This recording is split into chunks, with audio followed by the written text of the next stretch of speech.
Argiaren podcastak.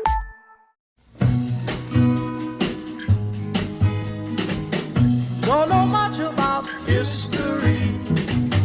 Don't know much biology. Don't know much Hau, oroimen histerikoa da. Historia diren istorioek txoratzen gaituztenon podcasta. But I do know that I love you. And I know that if you love me too, what a wonderful world this would be. Kaixo entzule, kaixo punto, eguerdion nagore. Kaixo, Asier. Eta gaur, urrunera joango gara berriro ere, oso keres banaiz Mexikora, eta oso keres banaiz ere, esango nuke gaur lagunak egingo ditugula, eskerreko referente iraultzaileak, jainko bezala gurtzen dituen, jende zoragarri horren artean. Bai, zuk uste? Ez dakizagatik. Bai, bueno, gaur gai hau aukeratu dugu, Mexikora joatea erabaki dugu 2023a, Francisco Villa herriaren irautzailearen urtea izenatu duelako Mexikoko gobernuak. Francisco Villa, Bai. lagunentzat Patxi esan behar nun. Patxi Villa. Pancho Villa. Eta, izendapen hori, Ángel Manuel López Obrador presidenteak berak proposatu zuen, eta kongresuko gehiengoak onartu du, eta bozketaren emaitzak izan dira, 422 bozka alde, 3 kontra eta 59 abstentzio. Bueno, espero zitekena, seguruna, ez da? Halako referente mexikarren artean, referentenetako bat, gehiengo erabatekoa. Erabatekoa ez da, eta gainera nahiko kuriosoa da emaitza, ez da ezkerra eskuina alderdien arteko zatiketa hor, da, alde bozkatu duten denak, 422ak gizonak dira, eta kontra edo abstenitu egin direnak denak emakumezkoak. Eta hemen dator segurazki muinaren muina, ez da? Bai, baina agian hasteko biografia edo ez profil labur bat egingo dugu. Zein zen gure Patxi? Bai, Durango jaio zen. Ara? Ez gure Durangon, Mexikoko Durangon, 1878ko ekainaren 5. Durango, segurazki zergatik da Durango. Bai, Durango fundatu zuelako Francisco de Ibarra, izeneko ibartar batek, eta ama omen zuen Durangarra, eta horregatik jarri zion. Jatorra. Bai, Durango izena. Zopari eman ziren, Mexikarrei. Bai. Eta gainera, Bizkaia berriko erresumako hiriburua izan zen. Ostra, hori ere gurea zan. Hori da, bai. Horri biriziren, Franciscoz gain, bere osaba Diego, Bai. Juan eta Cristobal de Oñate, Francisco Urdinola Oiartzuarra ere bai, eta ibiltzen Mexiko iparraldea. Ja, orain Cancunera joten gara, ez? Denbora pasa ditera, eta lehen, hortik gertu ere beste gauzatxo batzuk ditera. Bai, euskal zintzotasuna zabaltzera. Seguro euskara zehariko ziren egin artean, eta euskaldun jatorren modura, eta... Bai. Gure jendia, gure eroiak, ez?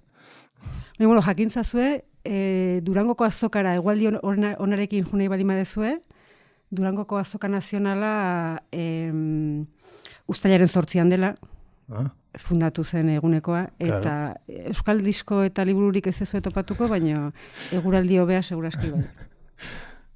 Bai. Jarretuko dugu Pancho Villarekin. Hori beste podcast baterako ematen du, nik uste horrek. Bai. Esan dugu noiz eta nun jaio zen, eta hil parralen hiltzen, Mexikon ere bai, boskada batean tiro ziltzuten, 1923ko uztailaren 20an 45 urte zituela. Gaztatxo. Bai, eta 100 urte pasa dira hiltzutenetik, eta horregatik izendatu dute. Eta tartean zer nabarmentzekotan, agian 20. mendean, Estatu Batuak erasotu zituen lehena izan zela. Bai, askotan azpimarratzen den Bai. zerbait da. Naizta tartean, agian burura tortzen zaigu Pearl Harbor eta alakoak, ez? Bai, Pearl Harbor ondoren izan zen, eta gainera Pearl Harbor Hawaien dago. Orduan ez da, esan ezagun, Estatu Batuen territorio kontinentala edo, beste kolonia mota bada, ez da? Hori da. Baina, beste gauza on asko, on edo, esan daitezke... Bai, hori hona da. Pancho Villaren alde edo, ez? Adibidez, privilegioen aurka, oroarrez, egin zuela, ez? Baterranterienten aurka, kleroaren aurka, neurri batean, perikusiko guzergatik, bankuen aurka, Eta gero Victoriano Huertaren erregimenaren kontra ere, bere interbentzio militarrak garrantzia handi izan zuen, hezkuntza bultzatu zuen, langileen baldintzak duinago izatea eskatu zuen, oligarkia abolitzaren alde zegoen, uraren banaketa bidezkoago bat ere bultzatu zuen. Gutako bat, uno dinoi. Hori da. Al ver al campo tan triste y solitario, donde se muere sin agua la semilla, los campesinos le rezan novenarios, cuando les falta el frijol y la tortilla, qué falta que hace que reviva Pancho Villa, qué falta que hace que reviva Pancho Villa. Beraz, gu iraultzaiok, gu Euskal Iraultza Komunista Pirineotan furgoan sartuta ez harrapatzea nahi du noiek, gutarra, ez? Pantxo gutarra? Bai, korridoak dion bezala, ez? Pantxo Villa berpiztea behar dugu. Ja, baina ez arpegi horrek beste zerbait. Hori da, segun eta bere bertsio hartzen duzun kontutan. Hor bertsioak daude, eta gainera oso muturrekoak, ez da. Pantxo Villaren inguruan ikusten da, narratiba kontrolatzeko, ez, ahalegin berezi bat, aldekoen eta kontrakoen partetik, eta baita ere hasita Pantxo Villaren gandik, ez. Bera jabetu zen, hasieratik medioek, ez, komunikabideek ze garrantzia zuten, eta ez, eta ze garrantzia zuen, hori proiektatze zuen irudi hori, ez, kontrolatzeak eta bideratzeak. Eta, adibidez, intelektualez inguratu zen, hor dago John Reed kazetari estatubatuarra, eta arekin ibili izan, tarte batean, eta Martínez Guzmán, idazle mexikarra ere, bai, eta hori bere idazkari izatera ere Baseki jende honera aukeratzen, ez dakinaren entzat, John Reed, iraultza sovietarren hasieran, liburu idatzi zuena oso ezaguna, historia astindu, mundua astindu zuten 10 egunak edo, ez dut izena, eta Guzmán ere, batzuk izitun, beste, Xavier Minaren nafar baten, nola ditzen za? Berari buruzko liburua idatzi zuen nafar ezaguna, Mexiko independentzia gerran, espainolen aurka aritu zanana, ez da? Alegia, begi hona zukala. Hori da, ondo inguratu zela, norbaitek bere buruaz idaztekotan, alako jende lumaz horrotzekua. Baina hor, kuriosoa adibidez, horrelako ez, jendea inguruan izan da, nolatan ez dakigun bere ez izenaren jatorria, ez? Francisco Villa, Pantxo Villa etzen bere izena, bere jaiotzako izena zen Jose Doroteo Arango Arambula. Eta horre bertsio asko daude, Pantxo Villa izeneko bide lapur batekin ibili zela eta geroaren izen hartu zula, aita biologikoaren abizena zela, baina ez dago garbi, ez? Eta nolatan da posible, nik usteet izan daitekeela Pantxo Villak berak misterioa hori da, elikatu nahi zuela, ez? Leyenda. Badu, ez? Piskat epiko izan baldin baduzu, izenetik hasi. Bai, hori da, ez? Eta bere kontrakoek ere berdin, egin zuten, aleginak egin zituzten narratiba hori, ez? Irudieri kontrolatzeko eta bideratzeko, eta horre adibide bada, tartean William Randolph Hearst. Hori ere ezaguna. Bai, Ciudadano Kane filma, ez alda beraren da. Hori da, bai, ez, komunikabideen magnatea. Eta, zu aipatu baino, hil ondoren, handikan 3 urtera, 26an, 1926an, gorpuari burua moztu eta lapurtu egin zuten. Eta ez azaldu oraindikan. Ez dakigu nork lapurtu zuen, estatubatuarra izango zela seguraski bai, baina hipotesi batek dio Hearst bera izan zela. Ja. 1 urte pasata ere bururi gabe jarretzen du gure Pantxo. Bai, eta bi bertsio oso erabat polarizatuekin, ez? Bilistak eta antibilistak esango genuke. Bai. Eta bilisten adibide bat nahi baldin baduzue, gaztelerazko Wikipediako sarrera. Bilak gaizki egin zituenak denak gezurra dira, eta ja frogatuta dagoena adibidez San Pedro de la Cuevako sarraskia. Herri hortan 1915an, 126 gizonezko eta mutiko hiltzeko agindua eman zuen, Pantxo Villak, eta emakumeak zituen hil, baino bortxatzeko agindua ere eman zuen. Baino Bilesten ustez, Zer gertatu zen? provokatu egin zuten Bila. Alegia, emakume horiek eskote handiegia eramango zuten, edo gona motzegia, eta claro, zein goztun gaixuak, ez da? Berez, gertatu zena zen, herrian, uste zuten bidelapurra zetorre zela, eta orduan erasatu zituzten defenditzeko. Berehala konturatu ziren, ez, gerrilariak zirela, baina Pantxo Villa itxuraz metxa laburrekoa zen, eta... Ja, behin hasita. Hori da. Bueno, gaina garai horietan normala da. Bai. Hori da, eskotan esaten dena, ez da. Baita azkenean, batzuntzat irautzaile, ez, perfektua, eroia zena, beste batzuntzat munstroa, hiltzailea. Rata inmunda, animal rastrero, escoria de la vida, adefesio mal hecho. Infrahumano, espectro del infierno, maldita sabandija, cuánto daño me has hecho. Alimaña, culebra ponzoñosa, desecho de la vida, te odio y te desprecio. Rata de dos patas, te estoy hablando a ti, porque un bicho rastrero, aún siendo el más maldito, comparado contigo, se queda muy chiquito. Ze kanta puska, bide batez. Bai, Paquita la del Barriok merezi du urtebete dedikatzea Mexikon. Bai, mesedez. Bueno, hasieran aipatutako bozketarekin helduko diegu berriro, eta hor ikusten da garbi Bilisten bertsioa nagusitu dela. Gizonezkoen artean behintzat, ez? Eta, baina, bueno, hor emakumezkoek ezezkoa edo abstentzioa bozkatu dute, eta Olga Luz Espinosa Morales, diputatuak irakurri zuen adierazpena, esan behar da PRD alderdikoa dela, beraz presidentearen alderdi berekoa, eta adierazpen hortan esatezun, borroka feministarekiko koherentziaz ezin dugu baiezkoa bozkatu Pantxo Villak baimendutako 102 feminizidioak direla eta. Bueno, zentzuzkoa dirudi. Baita gainera feminizidio hitzak, ez? Karga pisu handia du Non eta Mexikon. Bai.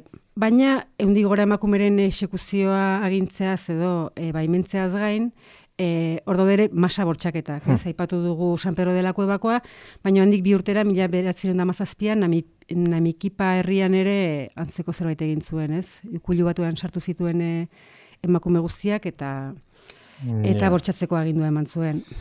Baina hori beste garai batzu ziren, eta zein garagu modu kritiko ziragana aztertzeko, lehen gizonek emakumea bortxatzen zituzten orain ez bezala, ez da, eta orduan agian... Bai, presentismoa egiten ari gara, ez? Hori salatzen baldin badugu.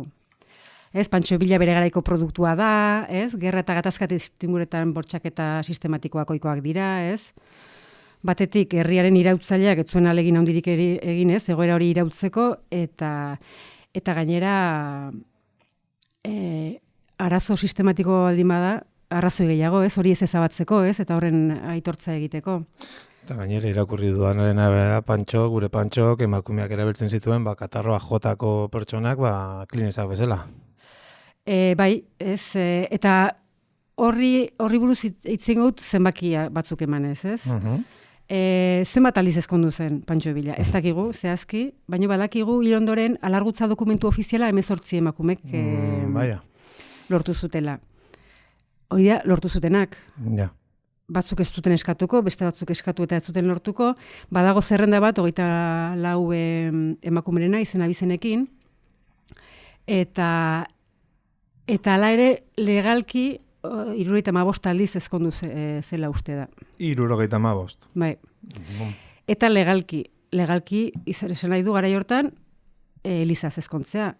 Hau da, Eliza katolikoaren baimenarekin. Ta jaingoikoaren baimenarekin bide batez? Bai. Emakumeen baimenarekin? Bueno. Bai, bere txofer pertsonalak esaten zuen egunean 5 emakumerekin zeuzkala harremanak, ez? Berak jakingo zuen, berak eramaten omen zuen. Ja, bueno. Bai, eta hor dago beste gauza bat. Herri xearen irautzailea txofer partikular batekin emakume izan. Bai. Beraz, beste garai batzu ziren, ala Pantxo Villak Iruñeko la marada txiki uzten zuela esan nahi dugu. Agian galdetu beharko diogu bere biloba Guadalupe Villa historialariari. Horrek, historialaria eta biloba. Bai. Ostra, ordan esango zunak, ganora izango du. A ber, biloba titula ez da oso esklusiboa, Pantxo Villak imaginatu zenbat oinordeko izan zituen. Eta, bueno, martxoan Pantxo Villa mitoa eta errealitatea izenburupean mainguru bat egin zuten, eta hainbat historialarik parte hartu zuten, eta tartean Guadalupe Villa. Eta saiatu zen Aitona bortxatzailea etzela defendatzen. Eta orduan, aipatu ditugun zenbakia justifikatzeko esan zuen Aitona oso maitabera zela, ez? Enamoradizo hitza erabili zuen bera. Sinistu amodioan, sexuaren indarrak, ztalerezke begeak. Azkenin ere iritsi zait, sentimentu garaia, sentitzeko garaia. Aitortzen dut, azera jola soil bazen, aragiaren gozea, ilamozko den azkena. Esan zuen bere Aitona erakargarria eta boteretsua zela. Atraktibo y poderoso. Ni gustatu behar, ez nahi sartuko bere itxura fisikoarekin, baina boterearekin ez egiten duen lotura horrekin ados nago Guadaluperekin, ez? Batez ere, ez, botere harreman desorekatu horietan, ez? Ba, nun bukatzen sexu harremana eta nun hasten da bortxaketa, ez? Ja. Bortizkeri zea hori. Karo, horren arabera, gauza jakina da, giztateren historian, adibidez, erregek ez dutela inoiz sekul santan inor bortxatu. Ez? Izango zan, bueno. Eta gainera, orain hori esan dezula, adibide bat bururatu zait, Felipe Laugarrena Espainiakoa. Esan duten naizela sartuko inoren itxura fisikoarekin, agian salbuespen bat egin dezakegu monarkia. Baina Felipe. Ez dute zer esango, bilatu zazue, irudi bilatzailean Felipe Laugarrena. Bai. Listo. 56 aurri izan zituen. Dakigula. Ja. 12 legitimo, besteak zean. Horre ikusten da, ez? Zer eragin izan zuen bere predatzaile karrera rakastatxuan, bere xarma, ez, naturalak, Bai. edo botereak, ez? Bueno, jarretu ezagun Guadaluperekin, eta berak esatezuna zen, erakargarria eta boteretsua zela, eta horregatik ez zeukala bortxatzeko beharrik. Bai, claro. Denak etortzen dizte Bortxatzeko beharra, claro. Kontzeptua. Oso polita, Ez duke tokirik izan behar, batez ere, olako mainguru batean. Ja. Forokotxesen agian, bai, baina hor... Bueno, forokotxez eta historiari buruzko eztabaida batzutan ez dauden urrun. Zango nuke, Euskal Herritik abiatuta, Bai. Baina, bueno, subjektu historikoa, mitoa, heroia... Bai, egia da, mainguru bakarrean ez dutela lortu, ez, mitoa eta subjektu historikoa bereiztea, baina bai, azkenean mezu hori luzatu zutela, ez, behar dela berraztertu, ez, batekamente utxetik hasi eta argi eta ilunekin Pantxo Villaren irudia aztertu. Beraz, lagunak, mesedez, arren edotoi, ez jainkotu. Hori da. Argiaren podcastak. Podcast hau libre eta doan zabaldezakegu Argiaren komunitatea osatzen duten milaka lagunek proiektua diruz babesten dutelako. Zuk ere kazetaritza independentea bultzatu nahi baduzu, egin zaitez Argiako kide.